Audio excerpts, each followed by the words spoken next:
Hi friends, global affairs में आप सभी का स्वागत है। मैं Salman and today will discuss energy efficiency hub. Cabinet ने अप्रूव किया है एक प्रपोजल जिसमें bureau of energy efficiency represent करेगा इंडिया को in Europe's energy efficiency hub. In this regard, the Union government have decided to sign the letter of intent to join the International Energy Efficiency Hub. इस slide में energy efficiency hub के बारे में important points mention किए हुए हैं जो कि इस तरह से हैं। यूनियन कैबिनेट के इस डिसीजन से इंडिया को एंट्री मिलेगी इंटरनेशनल एनर्जी एफिशिएंसी हब में।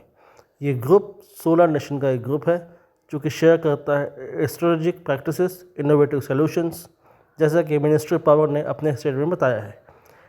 जैसा कि आप सभी को पता है कि in this regard letter of intent has been signed. Energy efficiency hub is a global platform that is dedicated to foster the collaboration and promoting the energy efficiency world wide. इसकी स्थापना 2020 में हुई थी and it succeeded the international partnership for energy efficiency cooperation. इसकी स्थापना 2017 में Hamburg में G20 के समिट के साइडलाइंस में हुई थी।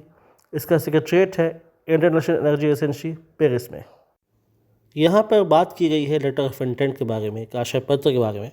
तो आशय पत्र या लेटर ऑफ इंटेंट से हमारा मतलब है कि document that declare a preliminary commitment of one party to do business with another, यानी कि इंडिया और European economic hub, European efficiency hub साथ आए हैं to connect together and work in this regard. What is BEE?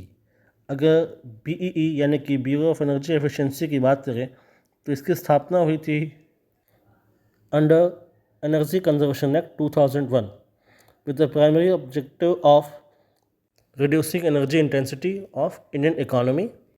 Mission of BEE is to develop the policy and strategies with a thrust on self-regulation and market principle within the overall framework of the energy.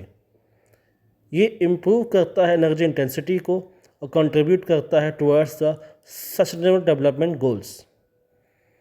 Bureau of energy efficiency focus करता है energy consumption को कम करने के लिए और जो energy efficiency services हैं उनको इंस्टीट्यूशनलाइज करने के लिए।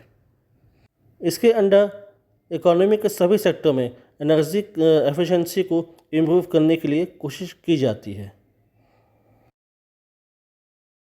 एनर्जी एफिशिएंसी हब एक्सचेंज करता है knowledge, best practices and innovative ideas among the participating countries.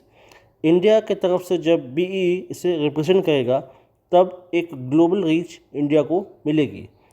जुलाई 2024 में Argentina, Australia, Brazil, Canada, UK, European Union, Luxembourg, Germany, Saudi Arab देशों ने इसे ज्वाइन किया। इंटरनेशनल एनर्जी एफिशिएंसी हब के बारे में कुछ विशेष बातें जो हमें जाननी चाहिए वो इस प्रकार हैं। The aim of EEH is to help implement energy efficiency solutions in developed countries. EEH काम करता है इन्वेस्टमेंट अट्रैक्ट करने का by demonstrating the economic benefits of energy efficiency. EEH promote करता है public private funding by showcasing successful energy efficiency projects and the return on investments. हम में currently 5 task group काम कर रहे हैं जो कि इस प्रकार हैं।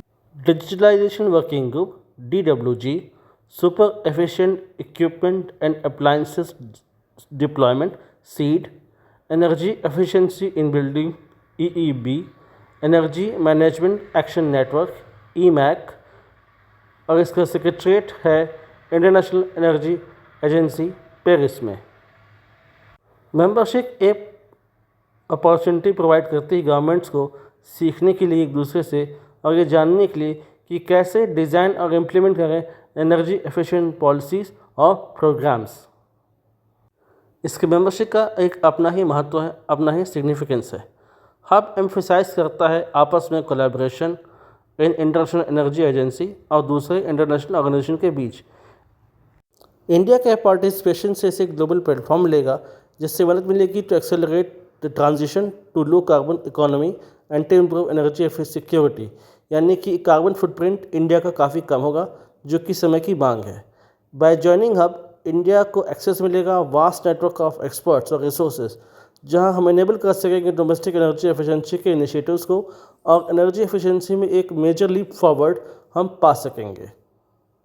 इंडिया को एक ले जाएगा एक एनर्जी एफिशिएंसी ड्रिवन इकोनॉमी की तरफ, जहां पर हम कोशिश कर रहे हैं कि एनर्जी एफिशिएंट अप्लायंसेस आएँ, यूज़ में आएँ, ऑफिसेस में, घरों में। जैसे कि आप सभी जानते हैं कि BEE स्टार रेटिंग देता है एसीज, रेफ्रिजरेटर्स, दूसरे अप्लायंसेस को हमारे ऑफिसेस में और घरों में।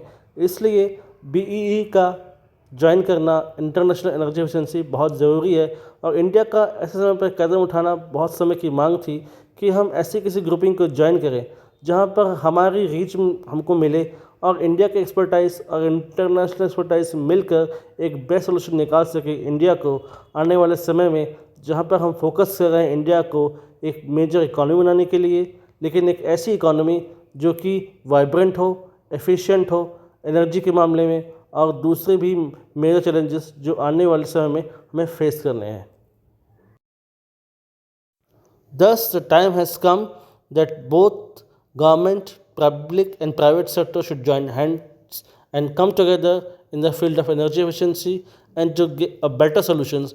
जहाँ पर समय ये इनिशिएटिव इन द लाइन है जहाँ पर इंडिया ने फोकस किया है to dedicate 175 gigawatt of renewable energy, जहाँ पर फोकस होगा wind energy, geothermal energy, solar energy पर और ऐसे एनर्जी रिसोर्सेज पर जहाँ पर हमारे पर अर्थ पर ज़्यादा बोझ नहीं पड़ेगा और नेचुरल रिसोर्सेज हमारे इंटैक्ट और बचे हुए रहेंगे, यानी कि लो carbon economy, low carbon emission and low carbon pollution.